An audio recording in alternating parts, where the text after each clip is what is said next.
Quero falar dos progilos, dos quelés da juvenia, dos tufus, dos aldiacos, da baixa da silencia, do genuíno da briba e do grau da gordofobia. Eu estou aqui com um amigo, João de Jundiá, É, das terras de Jundiá, aqui em Vicência.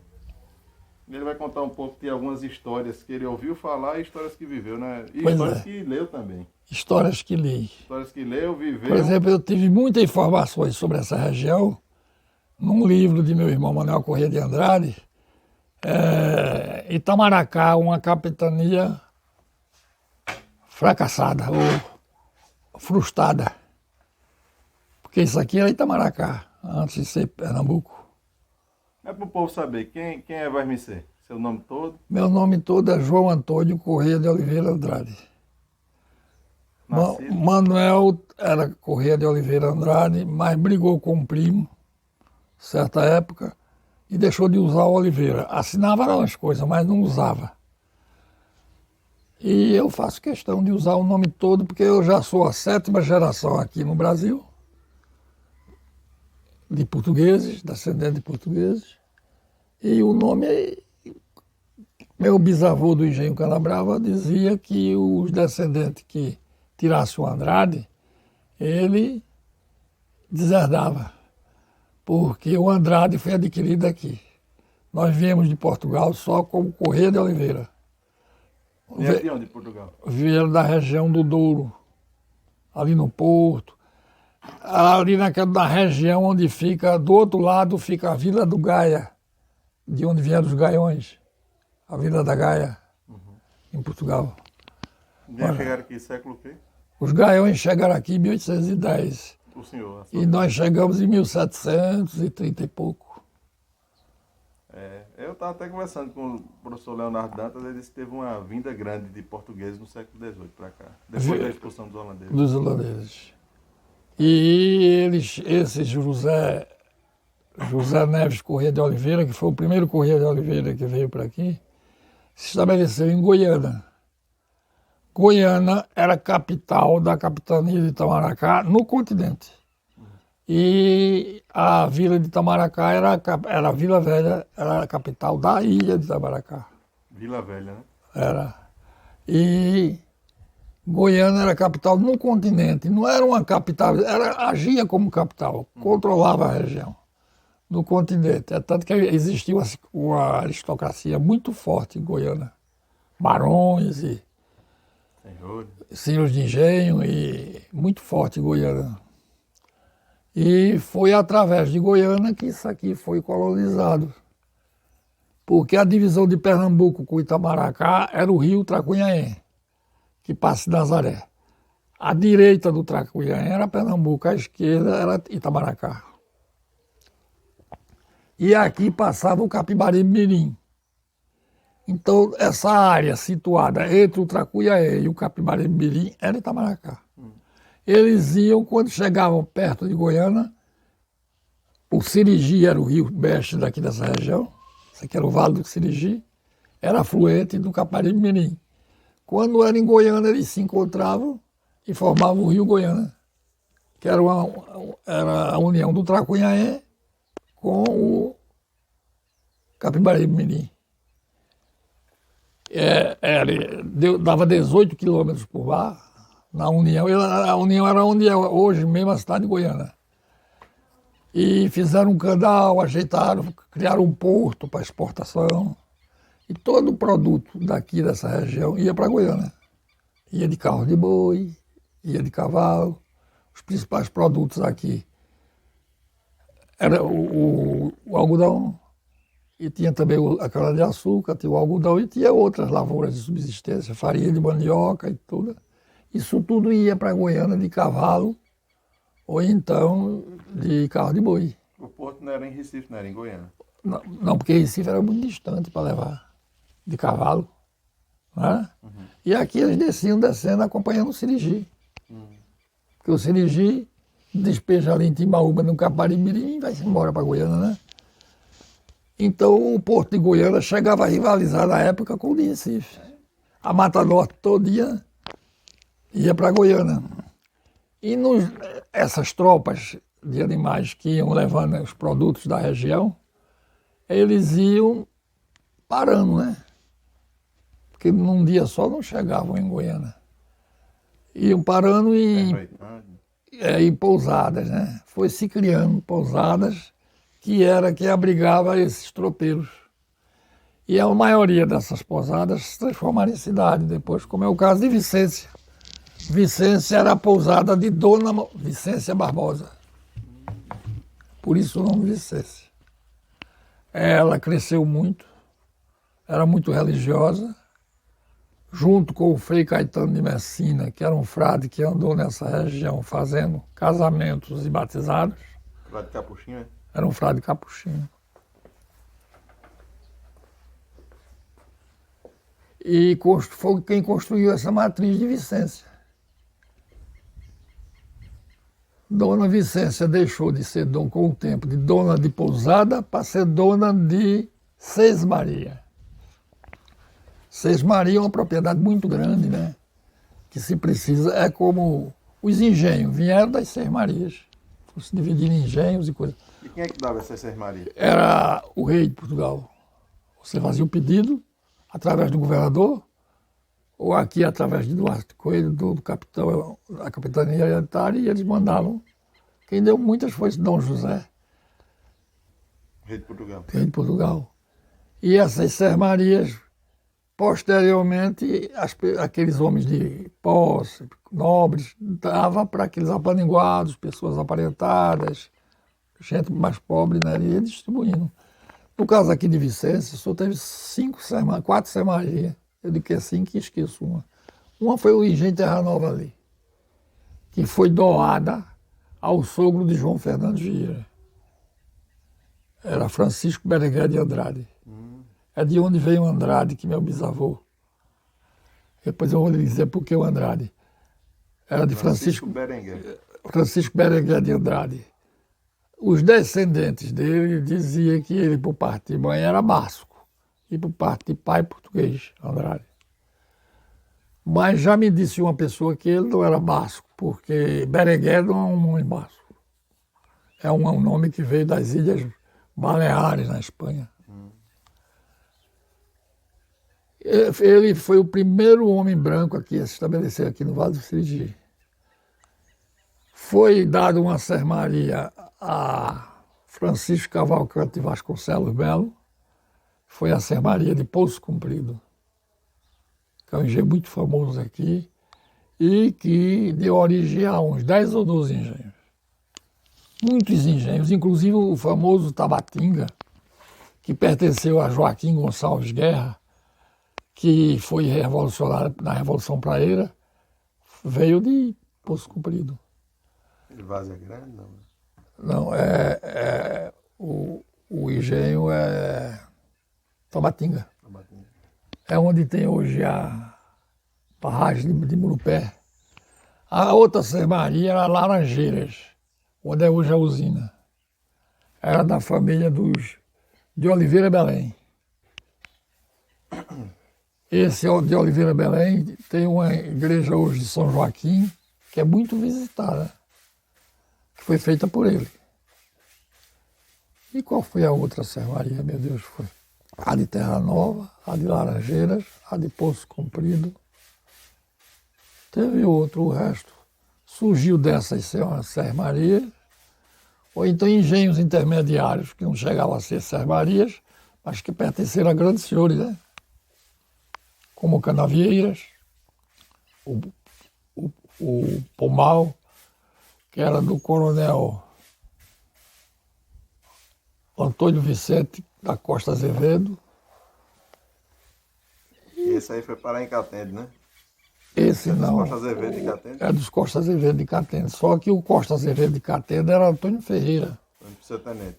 Era filho de Domingos da Costa Azevedo, que era irmão do coronel Antônio Vicente. Era Domingos de Trapoá, Antônio Vicente do Engenho Barra, Manuel Ferreira da Costa Azevedo do Engenho Ribeiro Grande. Esses 3 engenhos pertenciam aos Costa Azevedo. O tenente é sobrinho do Antônio Vicente. Antônio Ferreira da Costa Azevedo. Esses Costa Azevedo vieram de Areia, da Paraíba. O primeiro deles a chegar aqui em Pernambuco foi o Pedro da Costa Azevedo, que se estabeleceu no engenho Trapuá e deu origem a uma família grande, numerosa e poderosa. Então o Pedro era pai do Antônio Vicente, era pai do Domingos, que era o avô do intendente. E foi uma família que dominou esse vale aqui todinho. Porque o ramo de Antônio Vicente dominou vários engenhos, agora eles usavam Oliveira Azevedo. Porque o doutor Beja, que foi filho dele, não filho dele de sangue, o doutor Beja era filho de uma irmã dele. Ele não teve filhos, ele era casado com uma Gael, que era estéril. Aí ele criou como filho e registrou e tudo. Aí o doutor Benjamin, ele não colocou Benjamin da Costa Azevedo, ele colocou Benjamin de Oliveira da Costa Azevedo. Porque a irmã dele era casada com Manuel de Oliveira e Silva. E ele criou como filho. E esse pessoal chegou a ser dono de usinas, de coisa. Quer dizer, houve dois ramos que enricaram, o ramo de Trapuá e o ramo de Barra. O ramo de Barra através do Coronel da Barra, como ele era chamado. E eu tenho um primo, Dagmar, que é filho, é do ramo do Domingos. Porque meu avô, João Antônio da Costa Azevedo, era primo legítimo da minha avó. A mãe dele era Mereciana da Costa Azevedo. E o pai dele era José Antônio da Costa Azevedo. Eles casavam entre primos. E eu estava falando em... Eu tenho até aí o roteiro da família Azevedo. Aliança, Timbaúba, o engenho Arara e Araruna, era dos Costa Azevedo, o engenho Ribeiro Grande, Titara, Boa Vista, Montes Claro, Diamante, tudo isso era engenho da família dessa região aqui. E quanto aos Correia de Oliveira, que é a nossa origem, quando José Neves chegou de Portugal, em Goiânia, já ele, o ramo que a gente considera da minha mãe, o ramo da Paraíba, sabe? E o Zé Neves é o ramo de Goiânia. Ele chegou, era afortunado e tinha títulos de fidalguia e tal. E uma neta de Francisco Berenguer de Andrade, ou bisneta, o neto de Francisco Berenguer de Andrade chamava-se Francisco Gomes de Andrade. E era dono do engenho Meirim. E o Zé Neves casou com a filha dele, do Francisco Gomes de Andrade. Como o Zé Neves chegou a ter dois filhos, Maria Quitéria Corrêa de Oliveira e José Corrêa de Oliveira e Andrade. E o Zé Neves teve esses dois filhos e morreu logo depois. Então, eles foram criados pelo avô materno, pelo Francisco Gomes de Andrade. Então, o Zé Neves, filho do Zé Neves, o outro José, que tinha o nome do pai, José Corrêa de Oliveira, acrescentou o nome I. Andrade, em homenagem ao avô. Aí a família, quer dizer que o Andrade foi pego aqui. Entendi. Aí ficou Corrêa de Oliveira e Andrade. Depois foi passando e passou a ser Corrêa de Oliveira Andrade. Depois ficou alguns ramos só Corrêa de Oliveira, outros Oliveira Andrade e outros Corrêa de Andrade. O Oliveira Andrade foi o seguinte: havia o Zé Corrêa de Pedregulho, que era filho do Manuel Corrêa de Tamataúpe, era Zé Corrêa de Oliveira Andrade. E o pessoal naquela época, né, não botou Corrêa nos filhos, botou só Oliveira Andrade. Simplesmente. Gilberto Osório, aqueles... Deixa pra lá. O Gilberto Osório era Gilberto Osório de Oliveira Andrade. Aquele coronel Ivan Rui é dessa família, Oliveira Andrade. Que eram os mesmos Corrêa de Oliveira Andrade, sabe? Mas meu bisavô, Joaquim, era irmão de Manuel Corrêa de Uruaé, que era o ramo assim mais... E conservou na família todinha, até nos filhos naturais ele colocava. Uruaé é Goiânia, né? É a Goiânia. Luzia é minha prima. E Luzia, eu gostava muito dela. Albuquerque ela tem? Ela não tem Albuquerque. Ela tem 3 nomes de família que viviam inclusive, Pode deixar aqui. que viviam inclusive brigando em Goiânia politicamente. Os Rabelo, que era Cunha Rabelo, os Corrêa de Oliveira, que era o partidário de João Alfredo, que foi ministro, né? E os César de Albuquerque. É João Alfredo Corrêa de Oliveira, né? Era João Alfredo Corrêa de Oliveira e Andrade. Aí ele tirou o Andrade. E muitos acompanharam. Foi nessa época que meu bisavô, que era tio dele, disse que o que tirasse ele achou errado. Seguir em João Alfredo, sabe? E conservou, ainda tanto que nós somos um pequeno ramo dos Corrêa de Oliveira que ainda usam Andrade. O ramo de Miranda também usa Oliveira Andrade. E meu avô veio de Goiânia, do Engenho Uruaé. Esse irmão dele, que não botava Corrêa nos filhos, botava só Oliveira Andrade, era muito rico. Era casado com a viúva da família Albuquerque Maranhão. E não teve filhos, mas teve 2 filhos de uma comadre. Aí o pessoal dizia, Zé Corrêa não teve filho da mulher, mas teve da comadre. Aí por isso que talvez ele não tenha botado Corrêa, botou só o Oliveira Andrade. E um deles foi famoso, João Joaquim de Oliveira Andrade, que foi governador de Pernambuco. Quando meu avô comprou Jundiá, Jundiá era um engenho meio enjeitado. Ninguém queria vir por causa da vizinhança do coronel Estelita, que fazia absurdos, matava a gente, tinha capanga. Porque o coronel Estelita era dono de Canavieira, que era ali, e de Vertente aqui. E Jundiá ficava no meio. Né? E ele queria ficar com tudo, né? Aí amedrontava o pessoal que vinha para Jundiá. Esse homem tinha fama, esse coronel. O nome dele era Manuel de Oliveira e Melo. Como ele nasceu no dia de Santa Estelita, o pai dele botou Manuel Estelita de Oliveira e Melo. E ele riscou na descendência o Oliveira Melo, ficou só o Estelita. E aí fez essa família. Família Estelita. Fora do nome da santa. Fora do nome da santa. Mas, interessante, né? não é?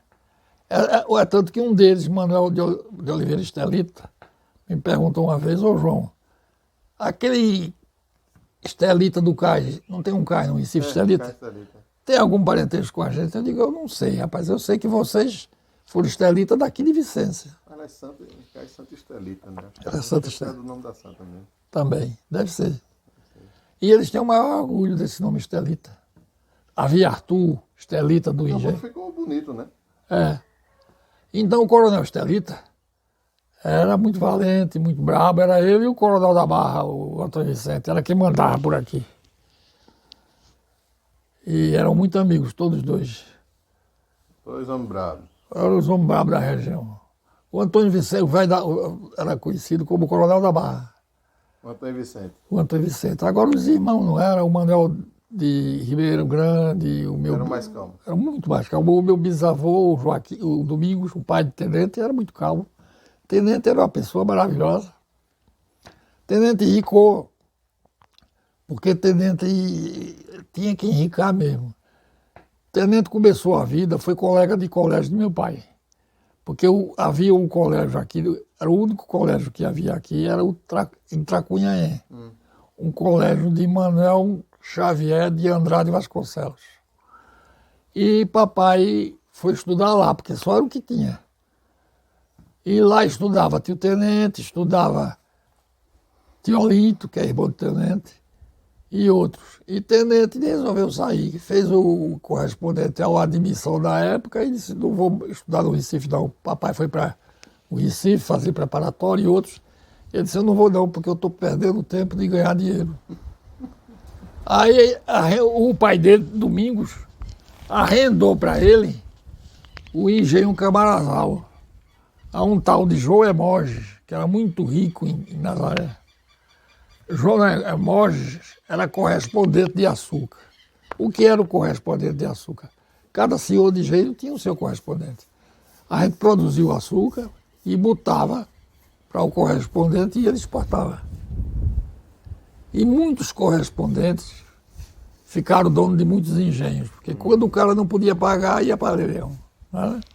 E João Hermógenes era muito rico, era um correspondente muito rico de Nazaré.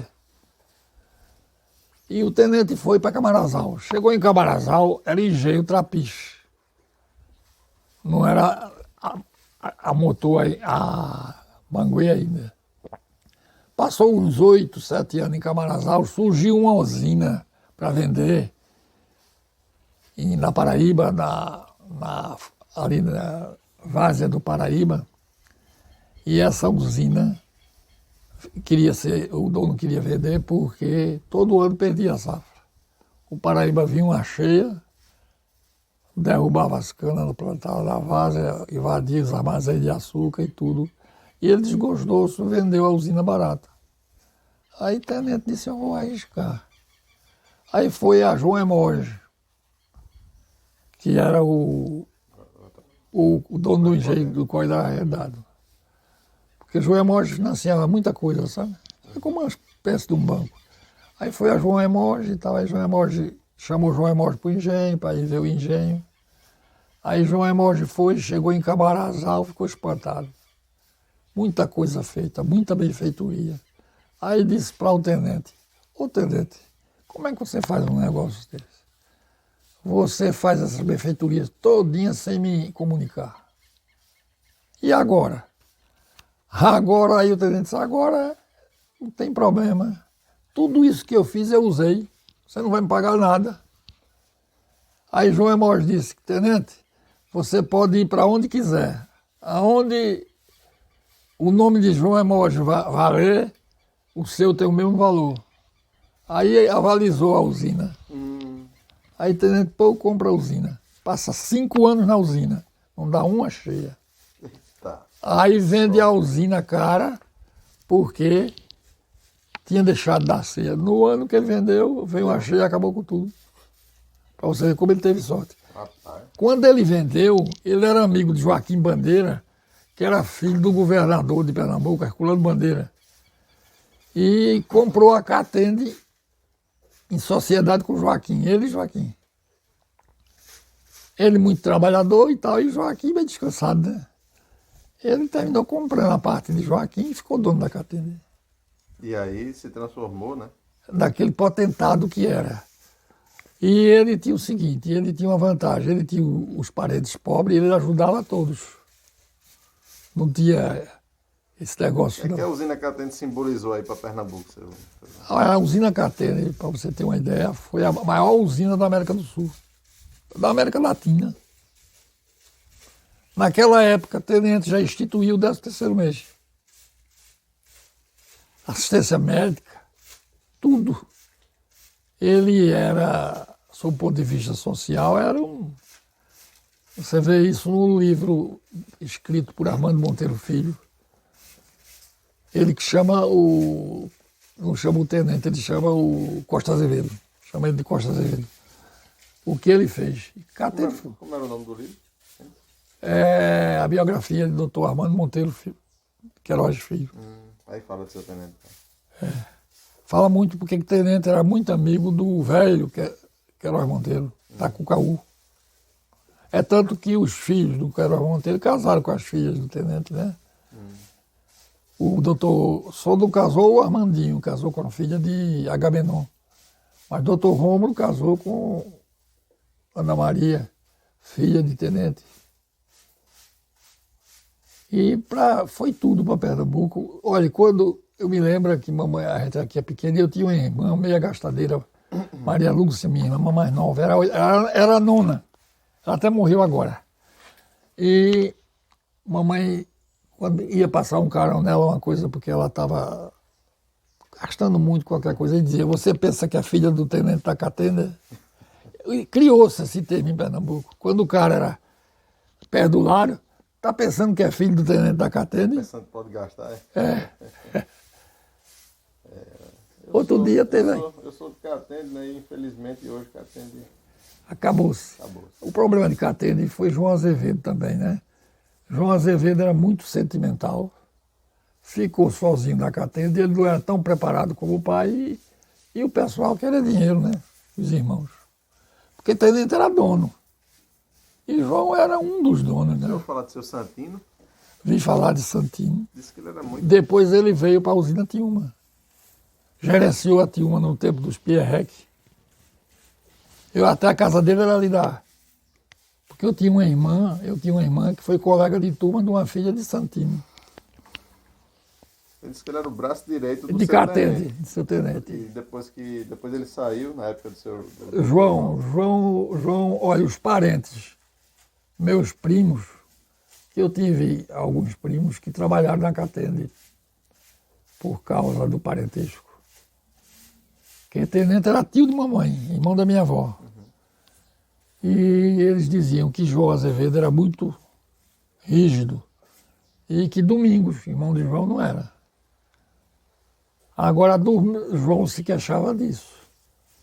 E eles... Eu acho que foi falta de administração também, né? O tenente vinha longe. Papai dizia que ele, quando chegou da Catende, tinha muito proprietário, assim, lavrador, muita gente assim que tinha terra, tinha isso, tinha aquilo. E tenente ia lá e, às vezes, chegava, interessava comprar uma coisa assim a um cara e dizia lá, meu amigo, você vende? Vendo, patrão. Você vende por quanto? Eu vendo por 10 mil. Faça isso não, está muito barato, você tem muito mais do que isso. Faça a conta do que você tem. Você tem a casa, tem isso, tem aquilo, tem aquilo outro. E todo mundo, seu tenente. Foi um mito. Ficou um mito, né? Um mito. Eu acho que ele foi uma das figuras mais importantes de Pernambuco na época. Rapaz, assim, eu tava falando um dia desse com o neto dele. Eu acho uma pena porque não tem uma biografia sobre ele. Devia ter, né? Devia ter. João Azevedo quis escrever, mas parou pelo meio do caminho. E assim, foi uma pessoa de muito... Ele era casado com tia Naninha, que era da família Mal. De muito sucesso, né? Total. A maior usina da América do Sul. Papai dizia que ele adivinhava as coisas. Vinha um cara propor um negócio a ele já sabia o que o cara queria. Só... E ele fez essa coisa. Deixou de estudar para não perder tempo em ganhar dinheiro, porque ele precisava ganhar dinheiro. Sim.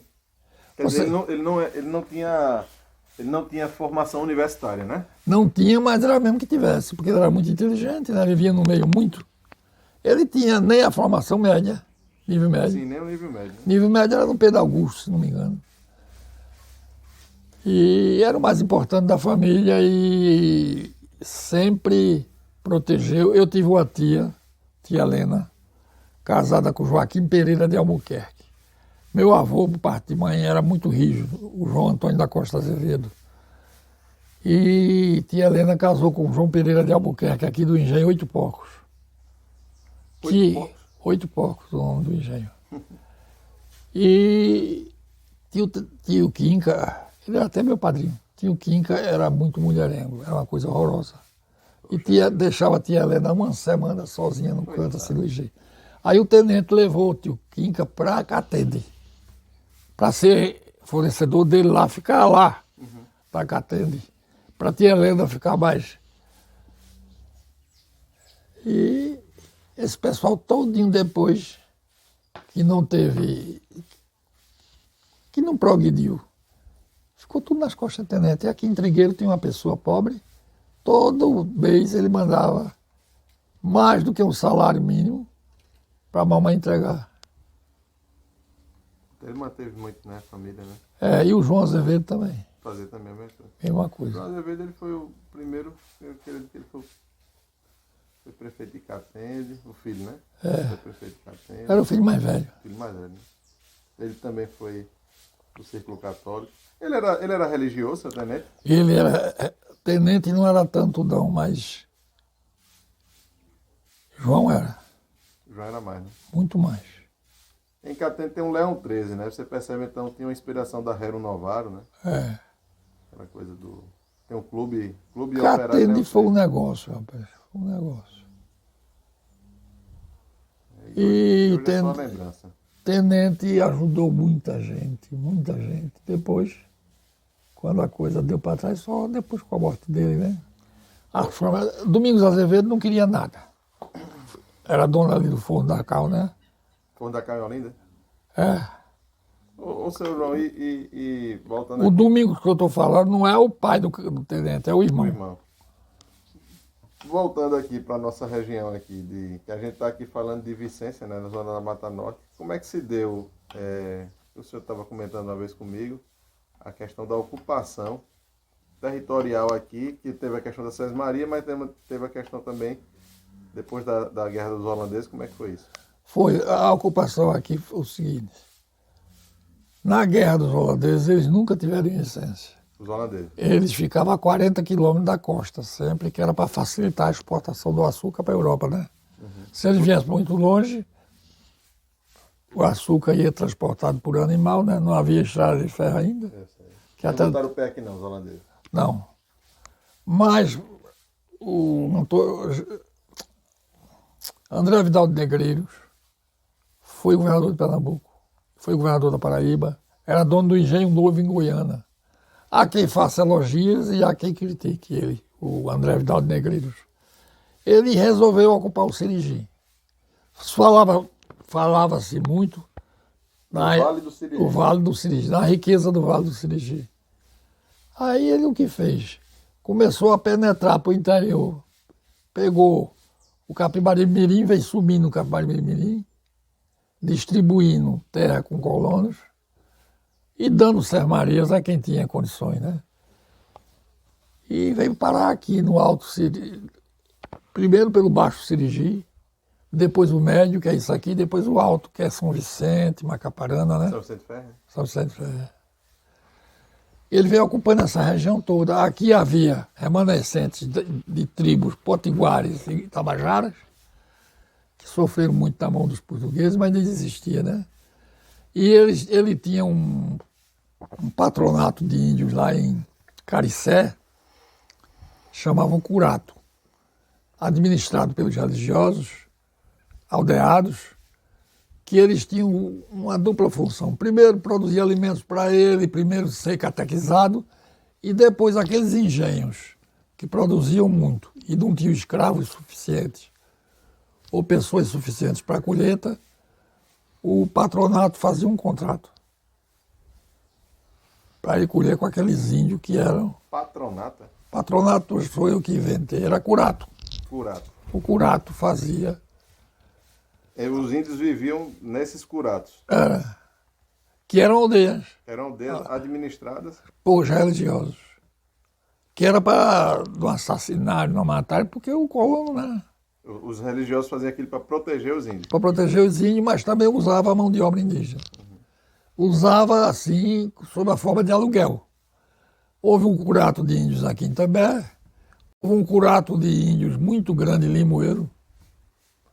Tinha nome não? Curato O Manuel passava para mim como curato, de Caricé. O de També era Caricé. Ainda hoje tem a vila de Caricé.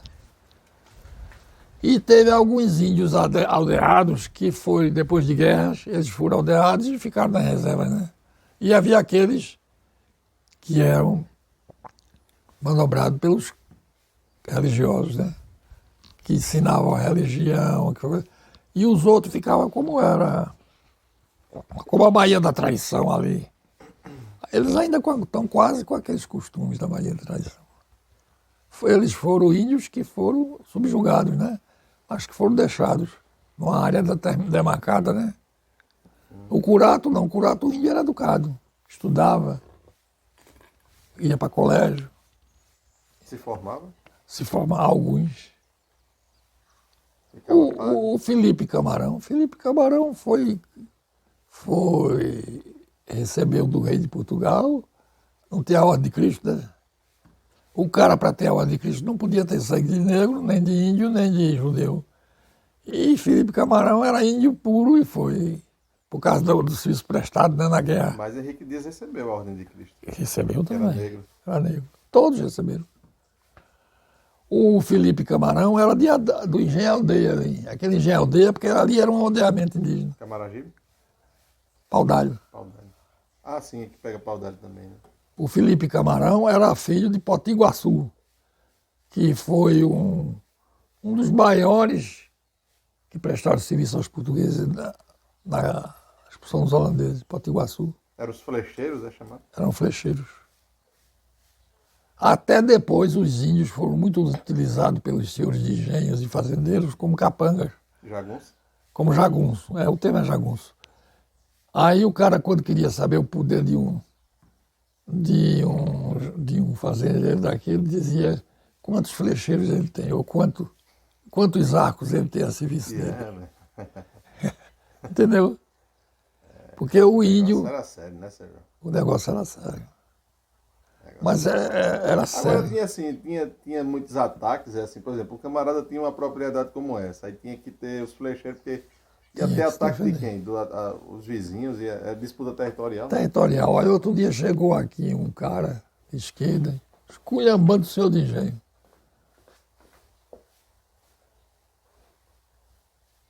Que eram covardes, era isso, era aquilo. Eu digo, me diga uma coisa, e como é que eles conquistaram tanta terra no Brasil?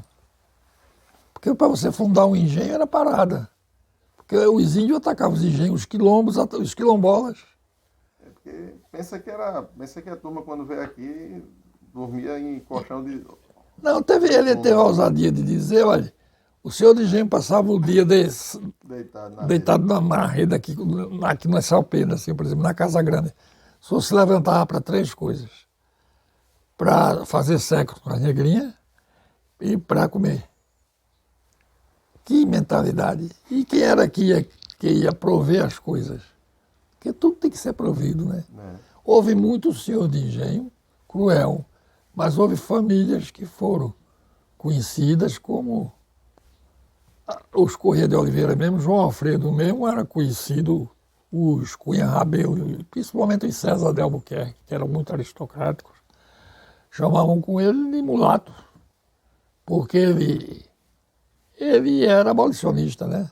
Só que ele não tinha aquele tipo de Joaquim Nabuco, que era um cara grande, bonitão, falava bem. João Alfredo era um cara pequeno, magro, mas era autêntico, sabia o que estava fazendo, né?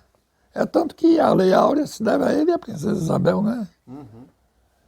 Uma ocasião, a Morgada, uma prima nossa, que era prima de Manuel, meu irmão, foi lá e disse para Manuel, mas é danado, a família escolhe para escrever a biografia de João Alfredo um comunista. Aí Manuel disse, olha, o primeiro comunista da família não fui eu, não, foi João Alfredo.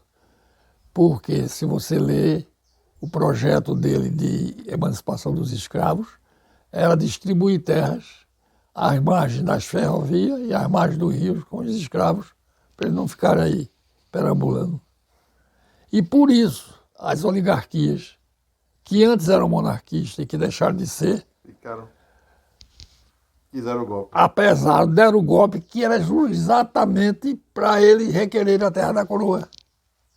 Que era chamada Terra da Coroa. Que qualquer pessoa chegava, se estabelecia numa terra devoluta, não, isso aqui é da coroa. Plantava, produzia, vendia onde queria. Aí vinha o cara, requeria aquilo para ele, o cara só ia pagar renda a ele, só podia vender a ele e por aí lá vai. Foi por isso que existiu Canudos.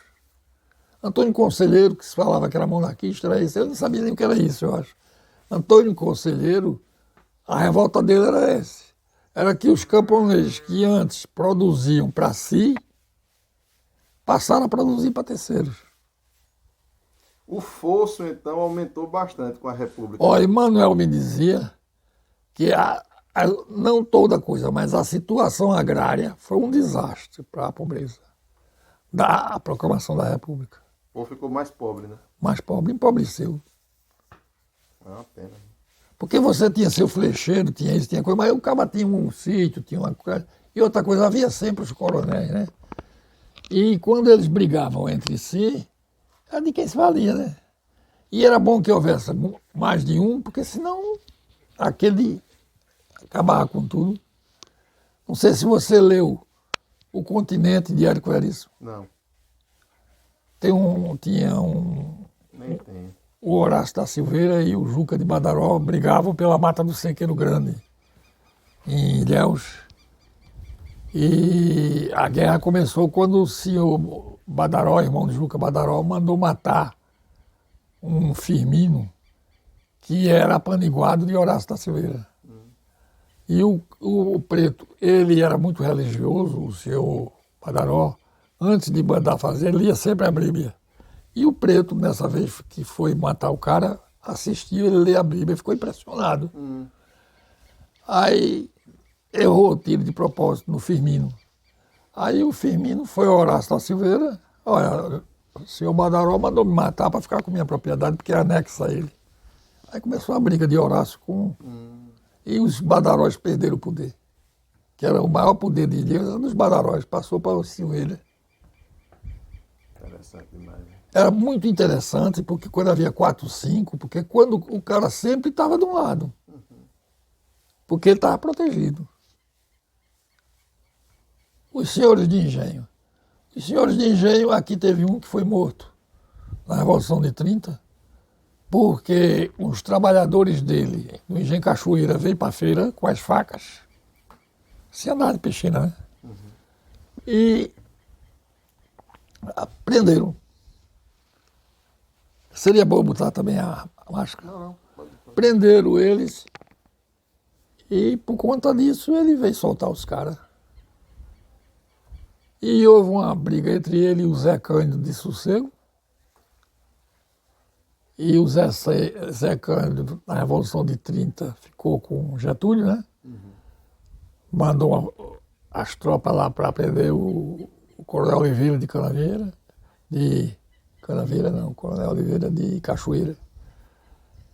E foi um tiroteio monstro. Atirava ele e as filhas. Morreu 3 filhas dele e ele. Até as filhas entraram Na batalha. Por quê? Ele achou uma desmoralização desarmar um apaniguado dele. Impressionante, né? Olha, na época do engenho da moagem, não tinha essa coisa não. Havia várias sociedades dentro do engenho. Um mestre de açúcar era tratado assim. Um mestre de açúcar, um maquinista. Fala para... É bom que as pessoas assim saibam, né? Porque hoje o conhecimento é muito diluído, né? Mas o senhor tocou nessa questão do engenho. O que é que faz um engenho? E os personagens do engenho? Que sem eles não tem engenho. Primeiro, no começo, os escravos, que era quem produzia, né? Certo. E o comando, né? E a natureza, assim, a fortidão daquele cara que administrava o engenho. Porque se fosse um cara mole... Aí o senhor falou, tem o mestre do açúcar. Olha, mestre de açúcar.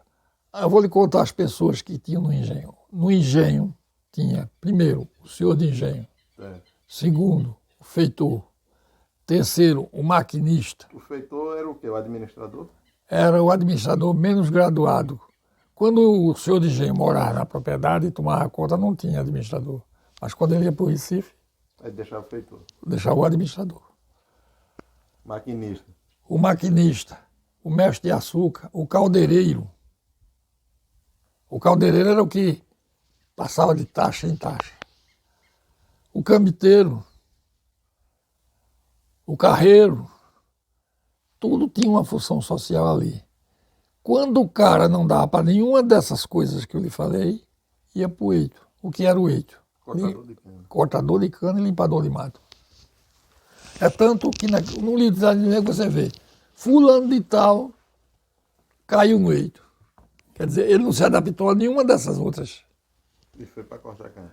E quando veio a usina, e que os engenhos, foi como veio a República e acabou com a vida daquele pessoal da monarquia, né? Quando veio as usinas, desapareceram todas essas funções. Só existia o eito.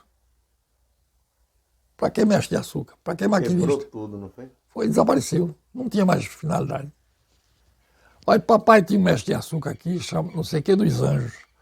Sim, um destilador. O destilador ficava, eu me lembro, destilando, e aquelas linha de coco, ele, quando o pessoal largava do serviço, cada um tinha direito a uma ou duas de cachaça, para a destiladora que ele distribuía.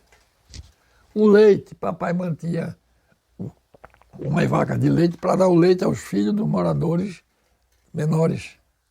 Se o cara tinha 5 filhos, ele recebia 2 litros. Se tinha um filho... Era uma vida... O engenho era um feudo. Era um feudo, né? Era um feudo. Você tinha capela? Tinha que ter capela. Tinha que ter a capela. No mês de maio, a mulher do senhor de engenho tinha que... Meu Muito Deus. compadrio entre os senhores e os trabalhadores? Muito, muito. Eu mesmo tinha um afilhado, Vicente, que depois virou matador.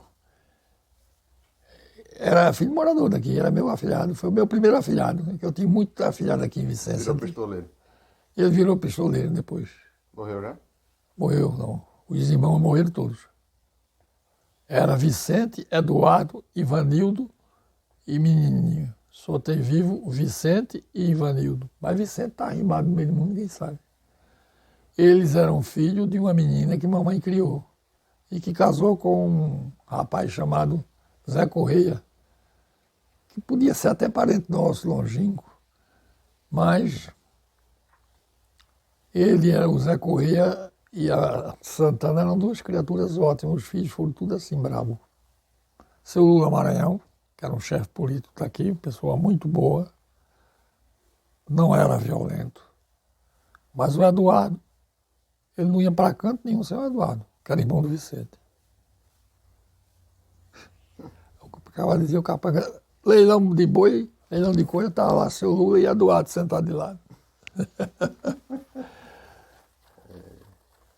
Papai contava essas histórias. Tinha muito compadrio, né? Tinha muito compadrio. E outra coisa, não existia essa diferença toda que se pensava, não. O coronel Zé Paulino. Não tinha assim, aquela coisa assim de luta, não, porque tinha que estar no lugar do outro. A famosa luta de classe. Não existia. Olha, o coronel Zé Paulino tinha uma mesa enorme, era do Engenho Corredor. Almoçava todo mundo na mesa, as negras, tudo. As escravas. Quando houve a abolição, o pessoal bateu no bomba a noite todinha, no outro dia amanheceu tudo no serviço. Ninguém foi-se embora. O coronel Zé Paulino. E todo mundo almoçava na mesa com ele. Com ele. Chegou. Agora, O meu avô, João Antônio, havia várias classes de senhor de engenho. O meu avô, João Antônio, ele não tinha uma educação aprimorada.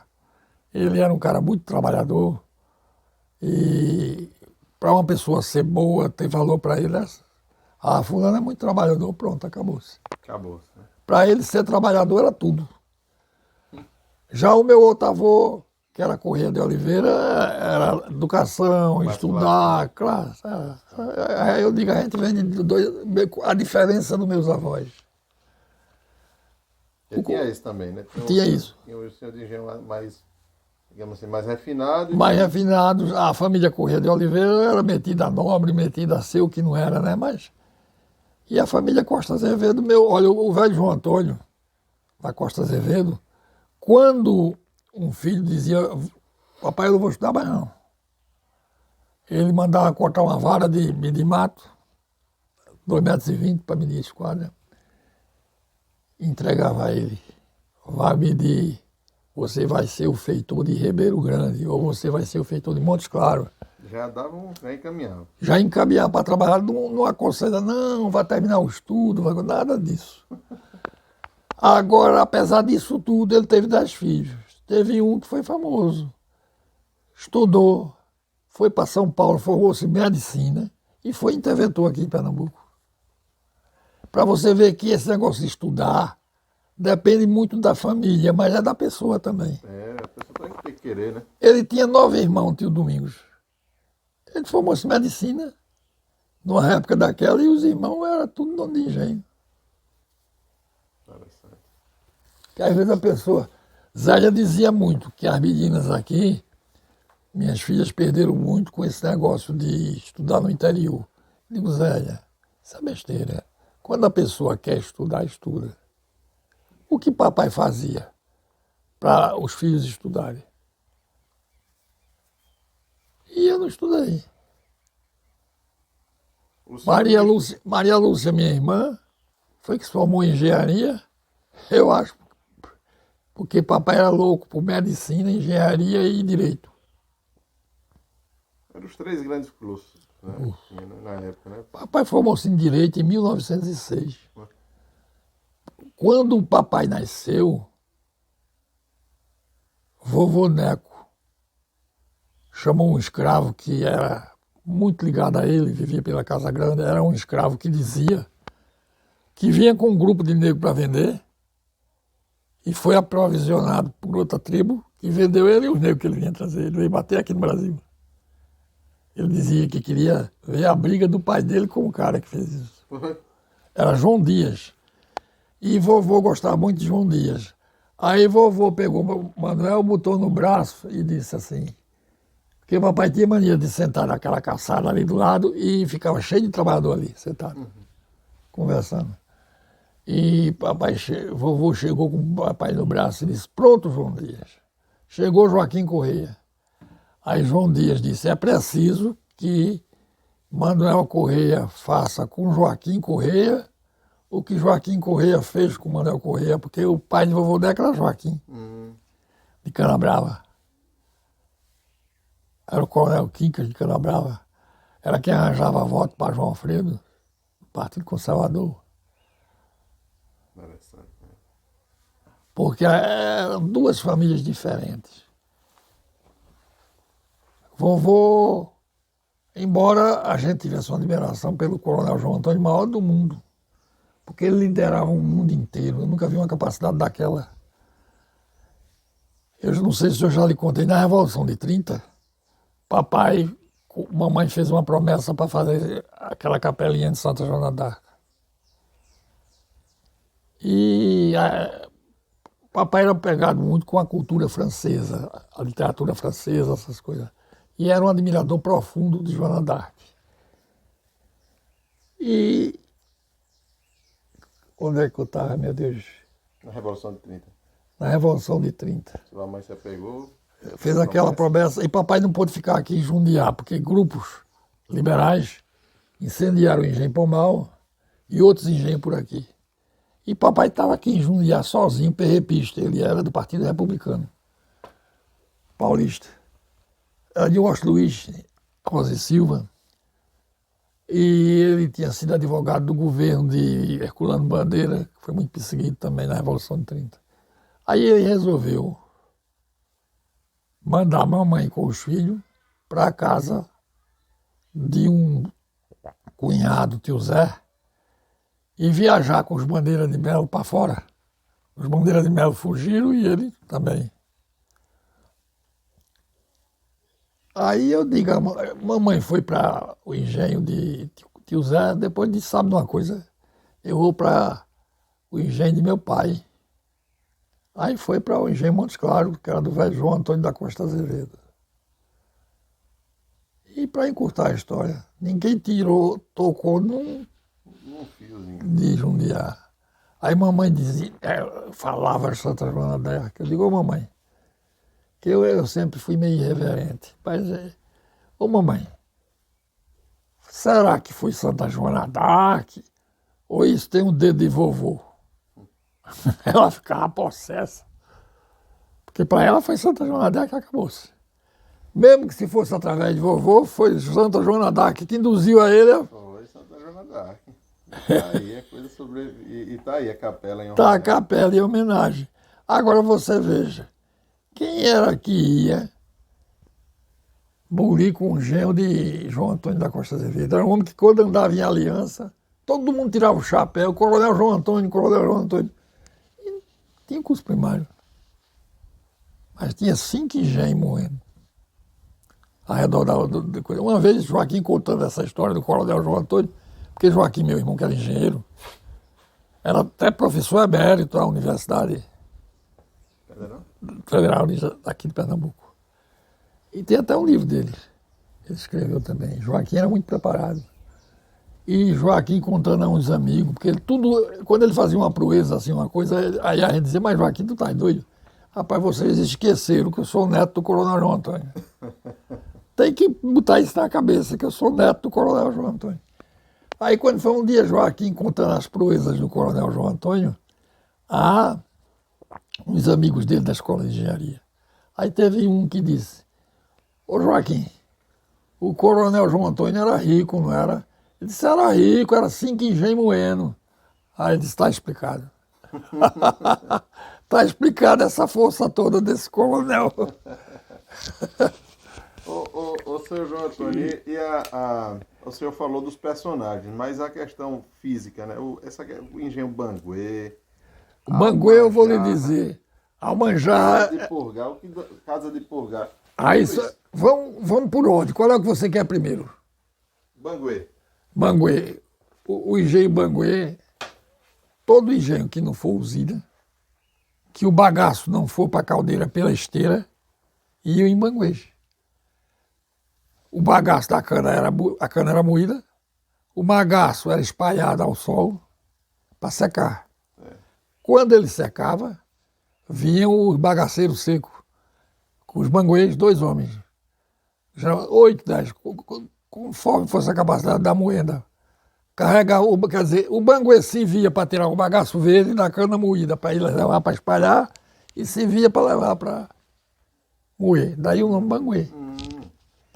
O engenho d'água, outro dia, esse engenho não era banguê, não era d'água, era banguê também, porque era do mesmo jeito. O banguê era o processo da utilização da energia da moenda. Porque a moenda era moída a vapor, né? O vapor era aquecido pelo bagaço. E o bagaço era carregado no banguê. O pão de açúcar, quando ele ficava pronto, você virava ele, balançava assim, ele soltava, botava no banguê e levava para o seca-açúcar. Lá ele era seco. O banguê era usado para tudo. Daí o nome engenho Banguê. Quando veio a usina, perdeu totalmente. Porque na usina, o bagaço cai na esteira da usina e vai direto para... Entendeu? Entendi. Eu ainda tenho Banguê aí. Ainda tem Banguê. Eu vi aí. E o Almanjá? Nome bonito, né? Almanjá. Almanjá é um nome bonito. Eu não sei a razão, o que surgiu o nome. Almanjá era o seguinte. Era a força motriz. Ela substituiu o vapor antes de haver vapor. Porque o vapor chegou em 1800.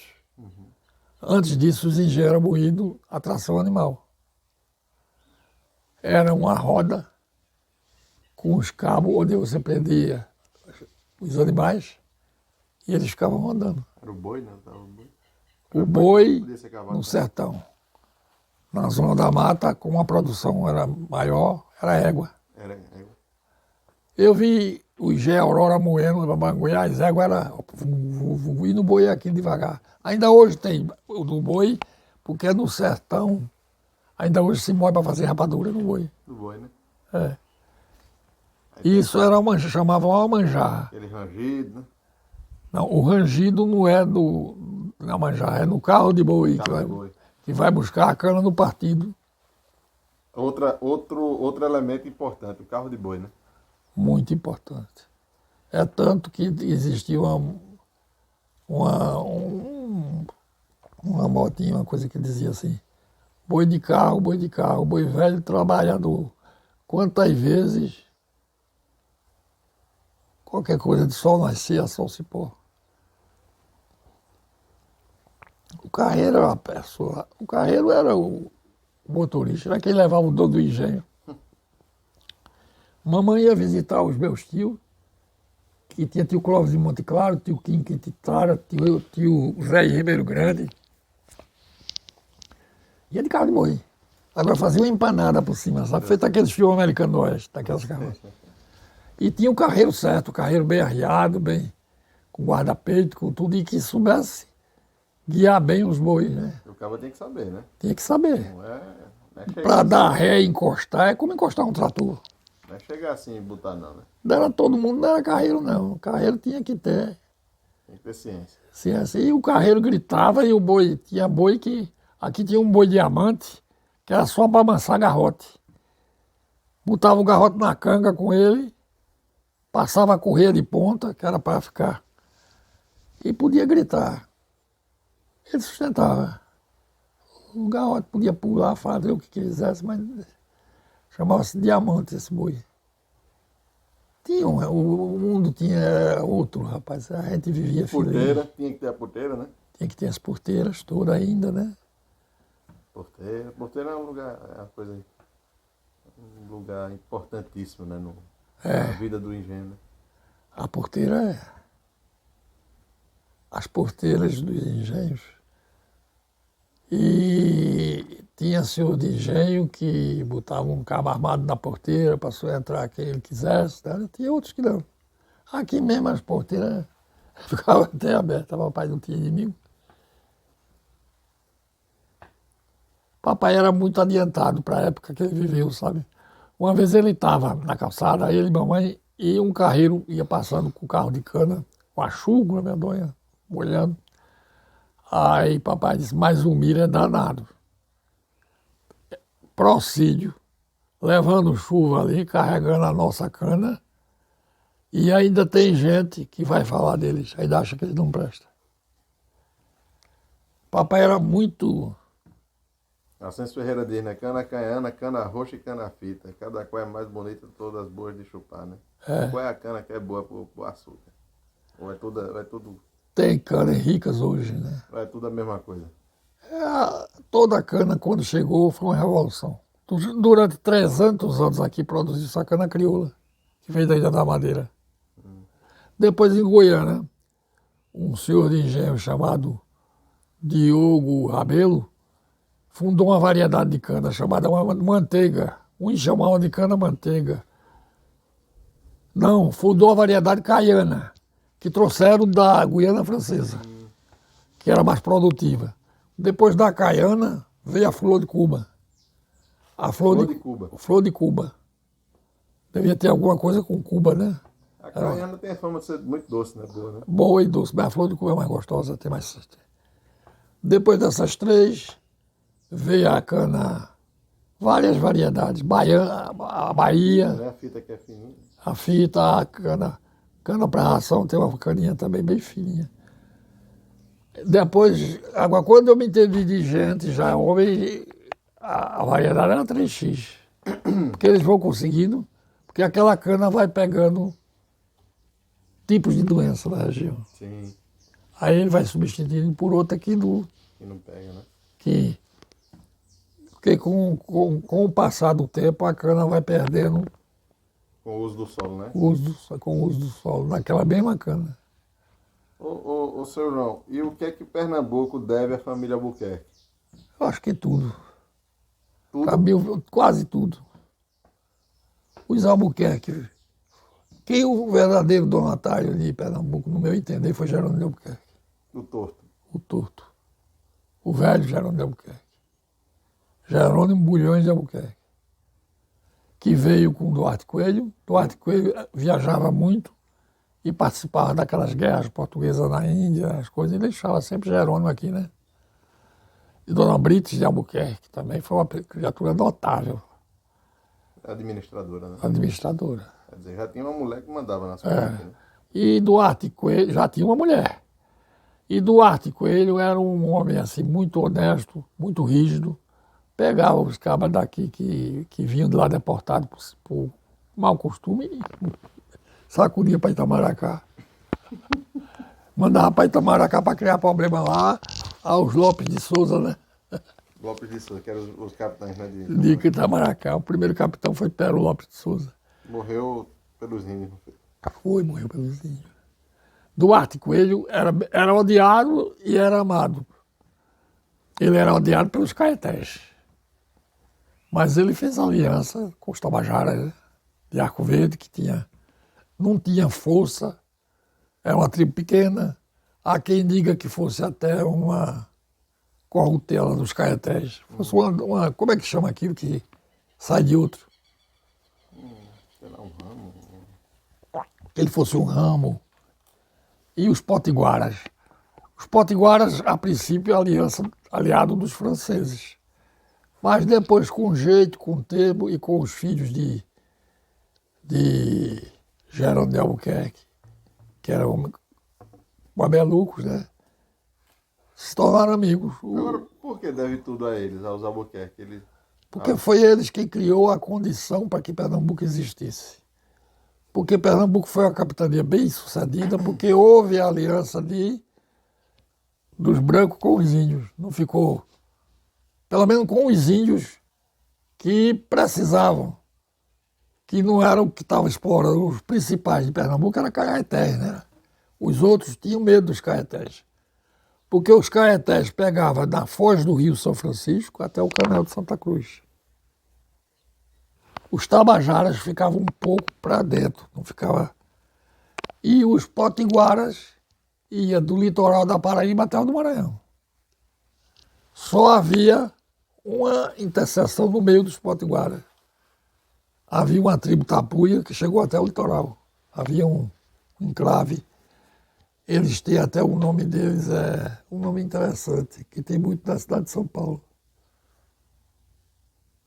Mas depois, Jerônimo de Albuquerque, o filho do velho, conseguiu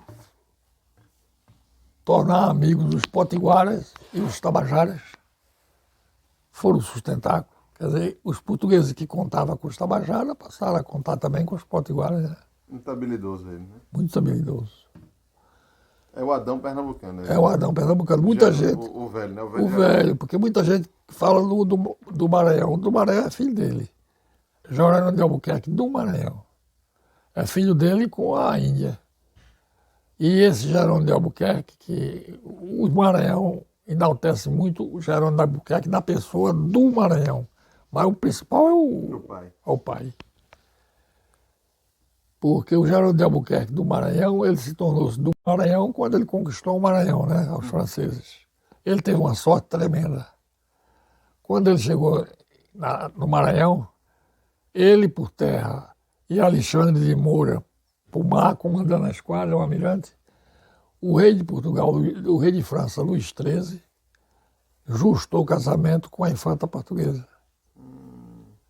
Aí a coisa mudou de figura. Aí a França passou a aceitar o que aconteceu, né? Com o casamento de Luís XIII com a infanta portuguesa. Aí se deu todos os louros a Jerônimo de Albuquerque Maranhão. Mas ele lutou muito, ele participou da... Chegou a ter guerra, né? Muita guerra. Aí o Rio Grande do Norte, já o herói do Rio Grande do Norte é André de Albuquerque. Não tinha Maranhão, não. Era irmão de Jerônimo de Albuquerque Maranhão. Albuquerque não faltou, né? Para brigar, né? Não, eram todos Albuquerque. É tanto que quando a rainha exigiu o casamento do Adão Pernambucano com a portuguesa, mandou Cristóvão de Melo, ser governador da Bahia, com 3 filhas casadoras. Uma para casar com Jerônimo. E as outras 2 casaram com 2 mestiços, filhos de Jerônimo, Manuel e André, de Albuquerque. Esse ramo da portuguesa ficou Albuquerque Melo. Ah, certo, Albuquerque Melo. O ramo ficou Albuquerque Maranhão. E ainda houve um outro rumo. Felipe Cavalcante, que veio da Itália, meio perseguido pela Inquisição, se estabeleceu aqui em Pernambuco. E aqui juntou um casamento com a filha de Jerônimo o Velho, Catarina de Albuquerque, que chamavam Catarina Velha, porque havia mais de uma Catarina. Naquele tempo, aqui tem um trabalhador que tem 3 filhos no José do Carmo.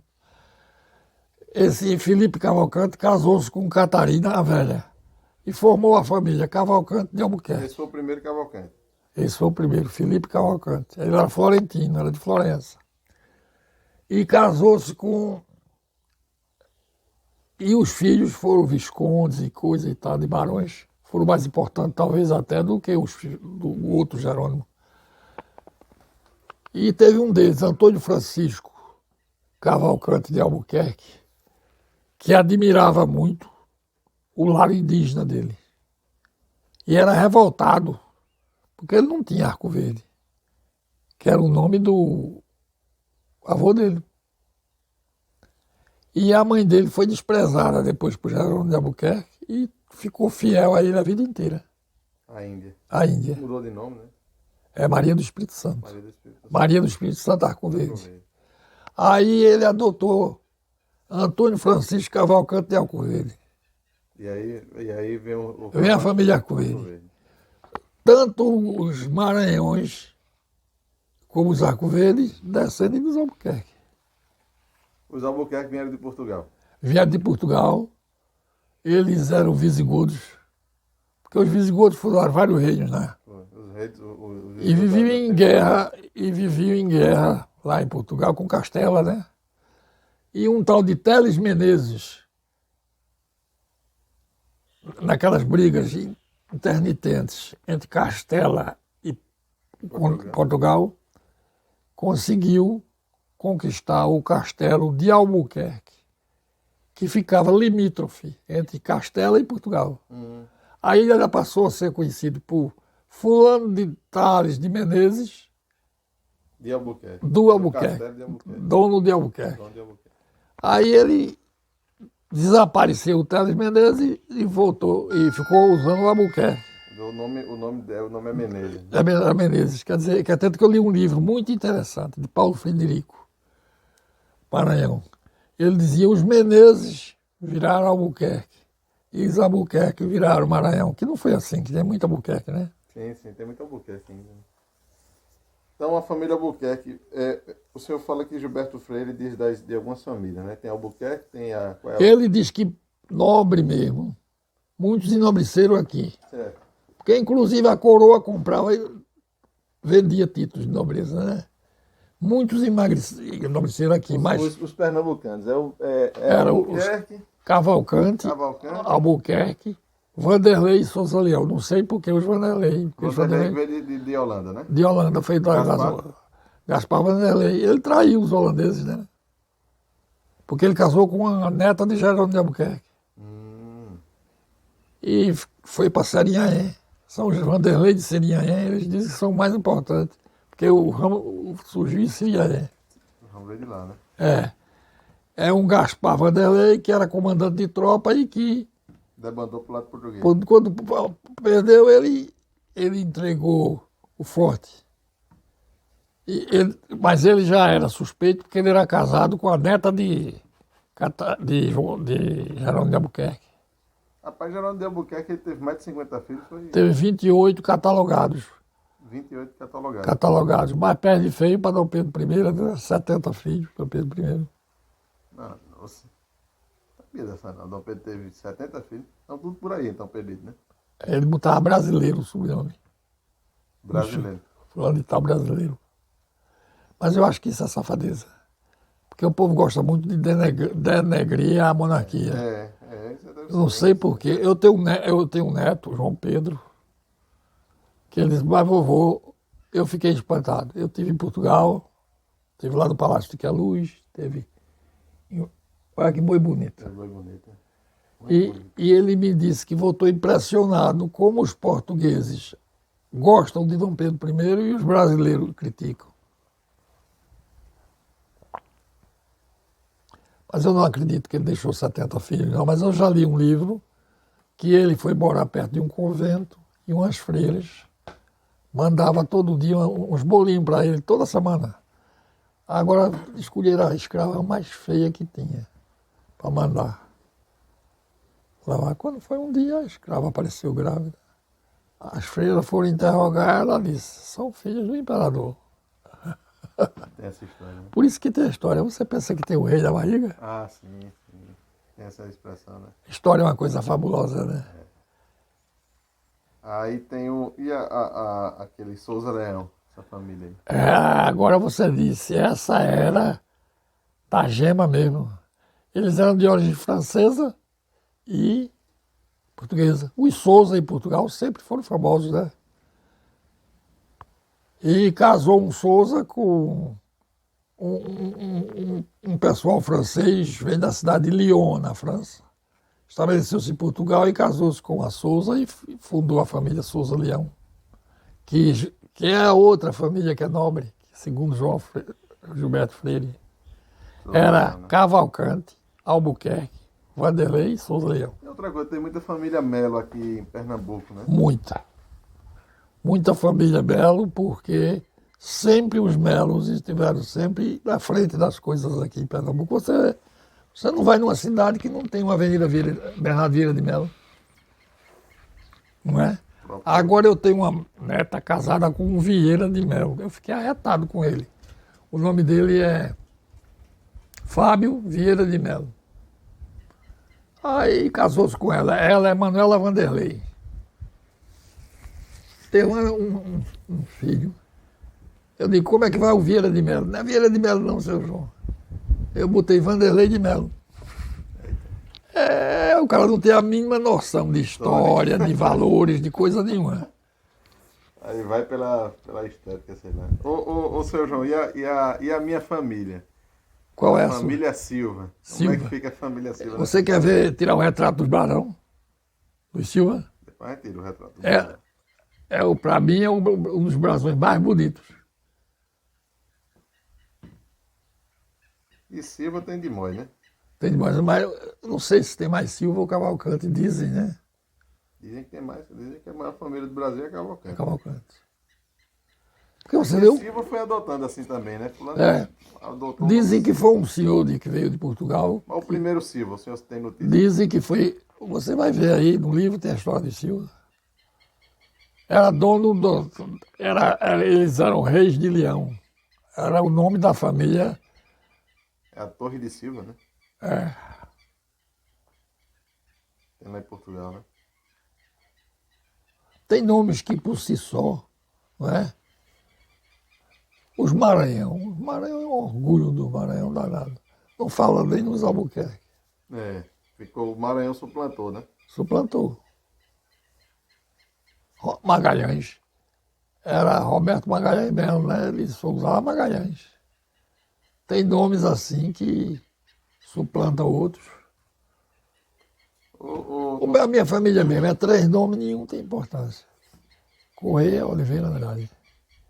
Mas, assim, na sua família teve aquele líder, o Plínio Correia de Oliveira, né? Teve.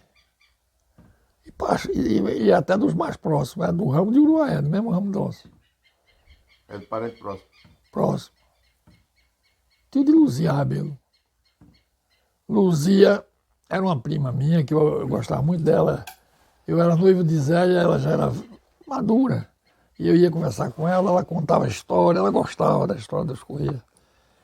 Ô, seu João, é sociedade secreta nesse universo aqui, entre os senhores de engenho, maçonaria, esse tipo de coisa? Eu acredito que aqui houve pouco, porque não tinham o desenvolvimento intelectual das outras partes.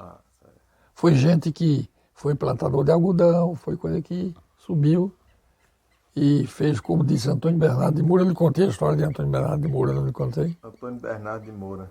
Foi quem fundou Jundiá. Sim, não, o senhor já falou, não falou agora, né? Ele era plantador de algodão. E muito rico. Disse para os vizinhos, eu vou plantar um partido de cana e vou botar um engenho de tração animal.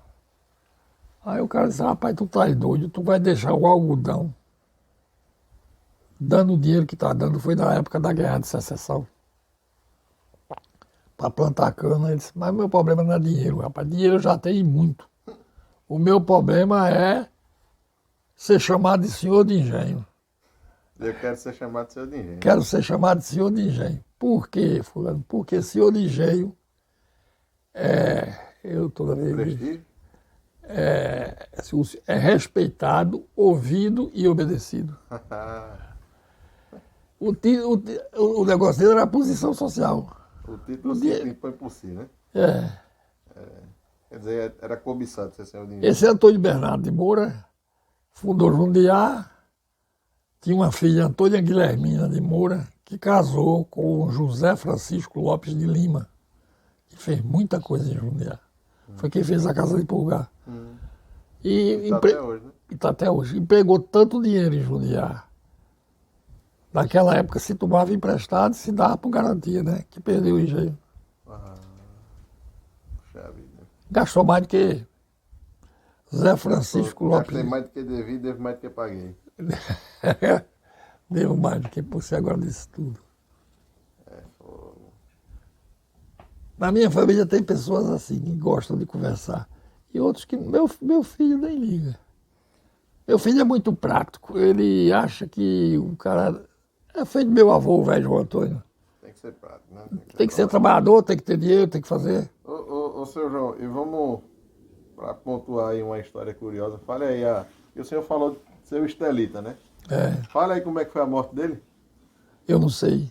Aquela história que o senhor disse do... Ah, esse foi outro personagem. Ah, não, esse foi outro, né? Foi outro. Esse, havia um coronel do sertão que tinha algumas ligações na mata e veio com as filhas visitar a zona da mata e tal. E justou casamento com um cara que era dono de canavieira, que foi do coronel Estelita, mas uma família anterior. Sim, isso mesmo. E era brabão, matador de gente e tal. E como o cara que casou com a sertaneja fosse assim um cara Mais bem pacato. quisto, mais pacato, ele gostava de demoralizar ele, principalmente da igreja. E um dia a filha escreveu para o pai, perguntando como era que ela estava satisfeita, que o marido era muito bom, só tinha um defeito grave, era mole. Vivia sendo desfeiteado E não revidava. e não revidava. O pai leu a carta, mandou guardar, calou-se. Estavam construindo a matriz aí de Vicência, coisa parecida, e ele vinha, o Brabão ficava na missa, paletó aberto, e depois saía, ficava ali pronto para insultar qualquer um, né? Aí chegou dois caras por debaixo da... Como é que faz aquilo que cava para botar o tijolo? A trincheira não é alicerce. A alicerce. Tinha umas tábuas cobrindo os alicerces e entrou dois cabas por debaixo das tábuas, veio, passou fogo no cara, matou. Fugiu e ninguém Deu por conta. deu por conta. Muitos anos depois, o pai dela veio visitar a filha. E você, minha filha? Ah, papai, o senhor não sabe de nada. Fizeram um favor a gente medonho. Um cara aí, mataram o fulano de tal, e agora a gente vive aqui na propriedade, tranquilo, não insulta ninguém, nem é insultado por ninguém. E a gente vive uma vida feliz. Aí foi que o velho disse a ela, você sabe quem foi que matou? Não, senhor. Você se lembra daquela carta que você fez para mim? É bronca, né? Eu vou lhe contar outra história, essa do coronel João Antônio, mas não é tanto assim, não. Ele morava em Aliança, perto do Correio. O Engenho Montes Claros ficava perto de Aliança. E ele gostava de sentar na calçada e o povo passava, tirava o chapéu, Coronel João Antônio. E eu ficava ali piruando, dizia, eu vou ser o Coronel João Antônio. E um cara, um ricaço novo, construiu um palacete perto da casa dele, mandou fazer e tal e coisa. E ele sempre passava, olhava, ficava admirado. Quando foi um dia passou, disse ao mestre de obra, olha, fulano, está errado. Essa casa vai ficar muito quente. Faça desse jeito assim, assim, assim. Não faça assim não, faça assim. Aí o mestre de obra disse, mas coronel, o dono mandou eu fazer assim, eu tenho que fazer do jeito que o dono disse. Ele disse, não, senhor, você vai fazer do jeito que eu estou lhe dizendo. Aí, quando foi a boquinha da noite, chegou o dono, né? Aí perguntou o cara, mas você tá doido, mudou tudo aqui, que foi que houve, não sei o que. Ele disse, o senhor não sabe o que foi que aconteceu.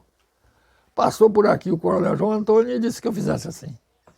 Aí o dono da casa disse assim, e foi o coronel João Antônio mesmo? Ele disse, foi. Tem certeza? Tem. Então faça do jeito que ele disse. Ô, seu João, e o que é que se deve, né?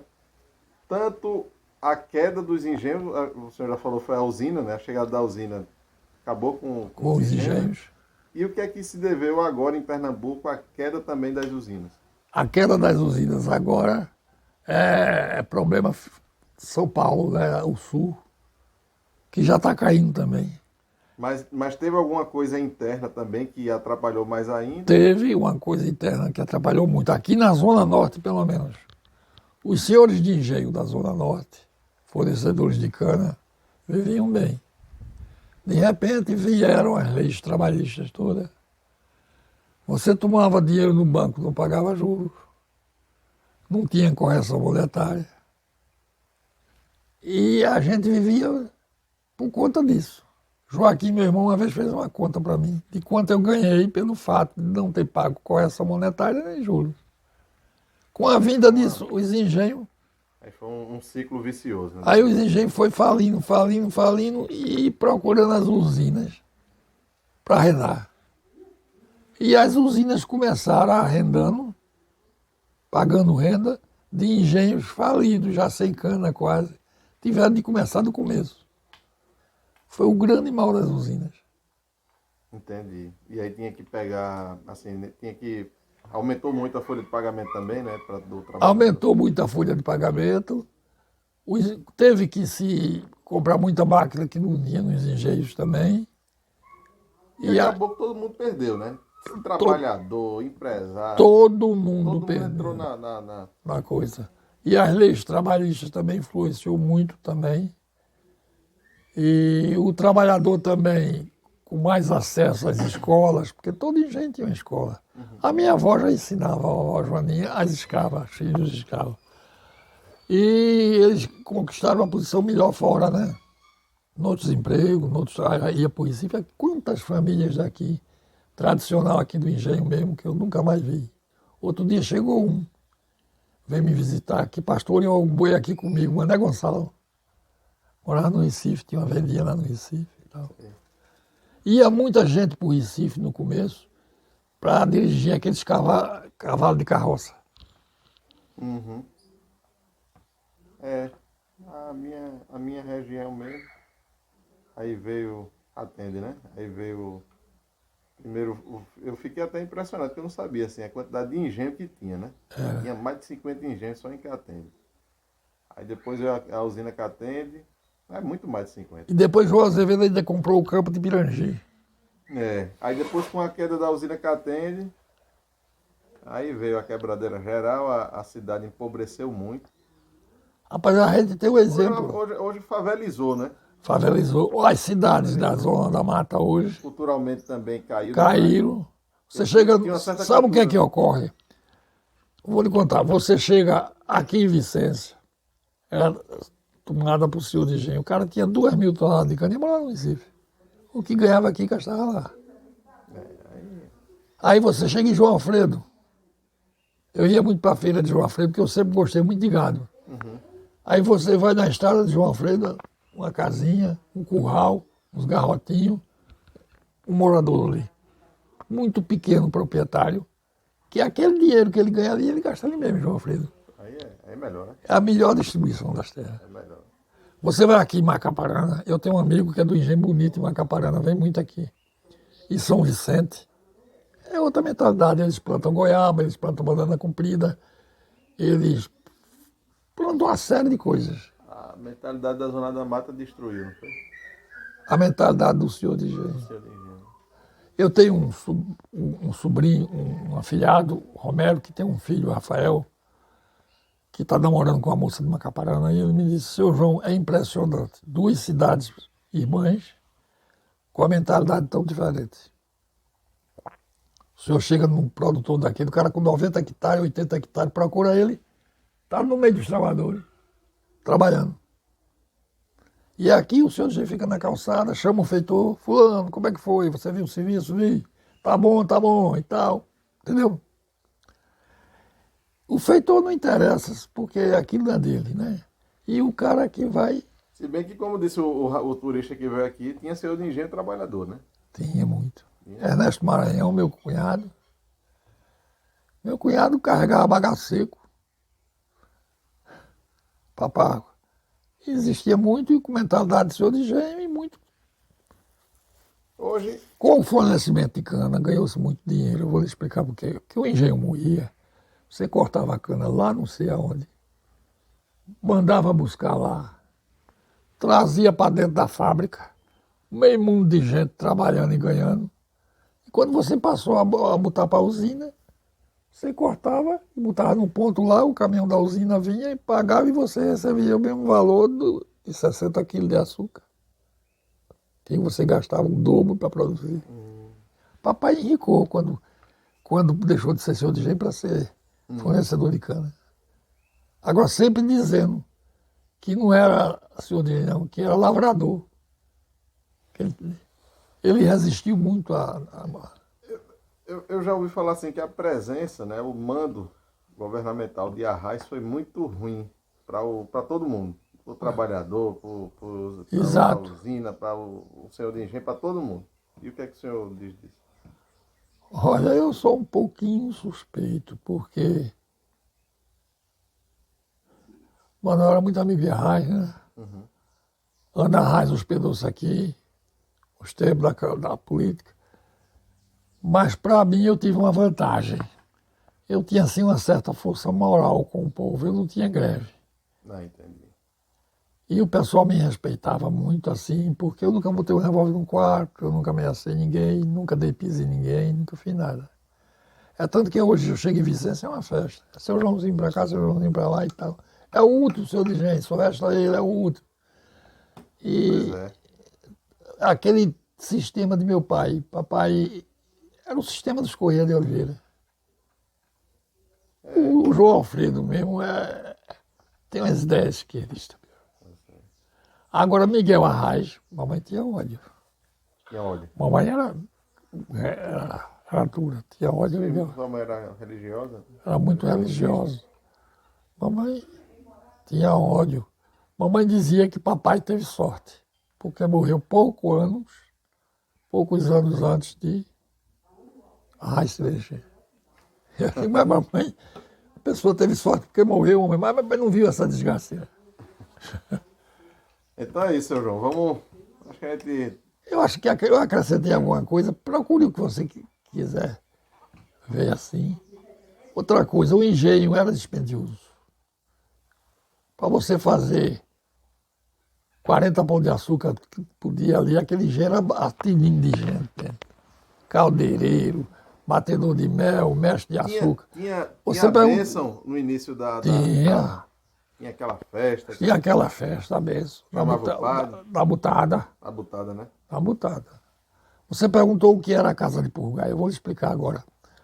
O açúcar era feito, era o mascavo. Aquele açúcar preto. Aquelas famílias de senhores de engenho e aquelas famílias de comerciantes da cidade queriam sempre um açúcar melhor, açúcar mais branco. Aí os engenhos fabricavam o açúcar mascavo e o açúcar purgado. O purgado tinha um destino, as classes mais elevadas. E o mascavo, as classes mais elevadas e as menos. Tem muita gente que dá preferência ao mascavo. E hoje em dia, né, o povo gosta. É até mais caro hoje em dia, né? É mais caro, Mascavo, porque passou a ser uma coisa rara, né? Mascavo, né? E o que a gente dizia, não vai purgar para tirar as impurezas. O que você tirava as impurezas não era impureza. Não é? Era pelo contrário, era orgânico, É mais natural, né? mais natural. É isso. Então, seu João, vamos finalizar nossa conversa. Vamos, Já está em tempo, né? Se que a gente almoça, vamos almoçar. almoçar. Agradecer ao senhor de ter. Você pode vir aqui o dia que quiser. Agradeço. Quando você sentir que eu não acrescento mais nada, não tem problema. Ah, o senhor sempre. Eu recebo muita gente aqui que faz aquela monografia, sabe? Sim. O senhor é um manancial, é uma história viva. Agora eu não sei escrever. O último senhor de engenho. Aí, Vicência, me diz. O último senhor de engenho. Mas é mesmo. O Major Lula, foi senhor de aqui, mandou muitos anos, era um homem que tinha jogo de cintura. Eu admiro muito ele, porque ele tinha um poder quase ilimitado e nunca cometeu nenhuma atrocidade. Ele gostava muito de gritar. Gritar com o trabalhador, às vezes, de fulano, não sei o que e tal. E coisa. Aí ia para o Recife. Chegava na loja daquela, comprava uns cortes de pano. Chegava de volta e mandava chamar. Vai chamar Targino, vai chamar fulano. Aí ia chamar fulano, chegava. Mas o velho Lula estava muito chato, não estava naquele dia. Deu uns gritos em você sem você merecer.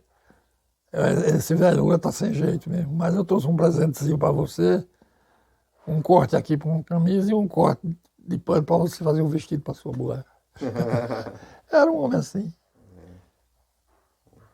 Eu admirava muito ele, agora ele não se dava com o papai, não. Eles eram brigados políticos.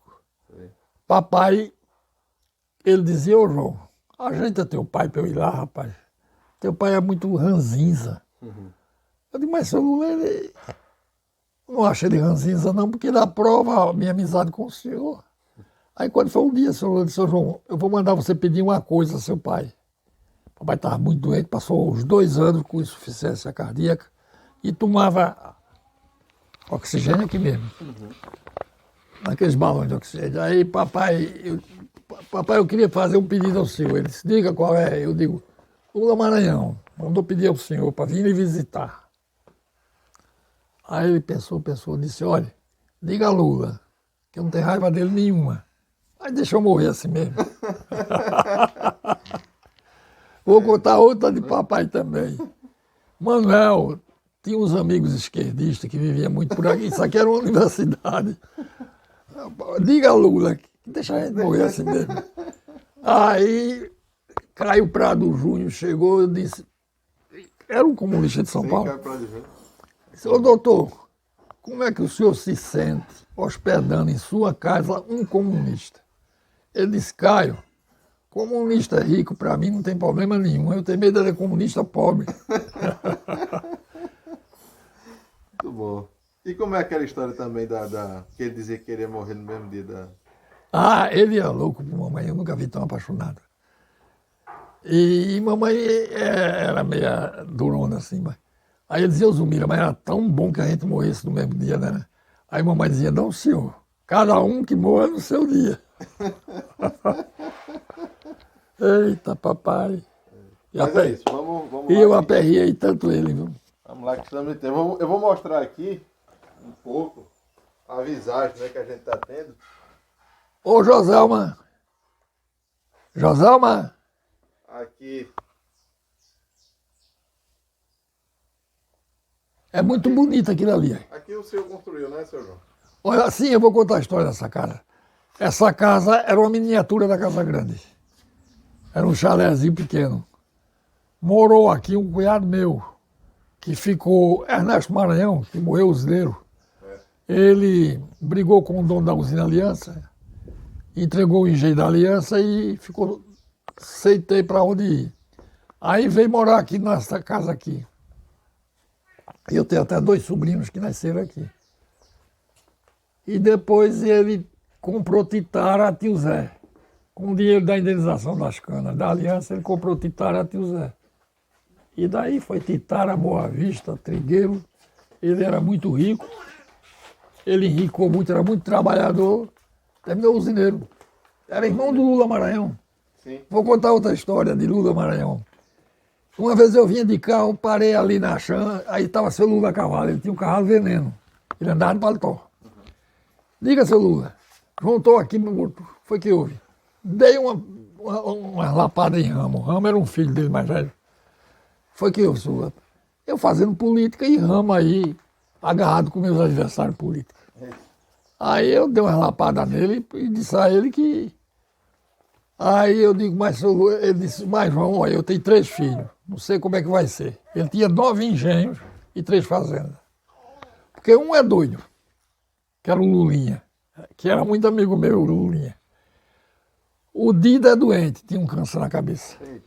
E Ramo, que era esse que ele deu uma lapada, Ramo não se fala mais. Eu digo, pois é, seu Lula. Sorte teve seu irmão Ernesto, né? Os filhos tudo aprumado, usineiro. E teve muita sorte. Ele disse, Ernesto teve sorte, coisa nenhuma, João. Ernesto morreu com 57 anos. Eu quero morrer com 80 e muitos. E ter os filhos tudo doido mesmo. É isso. Eu vejo o raciocínio dele, né?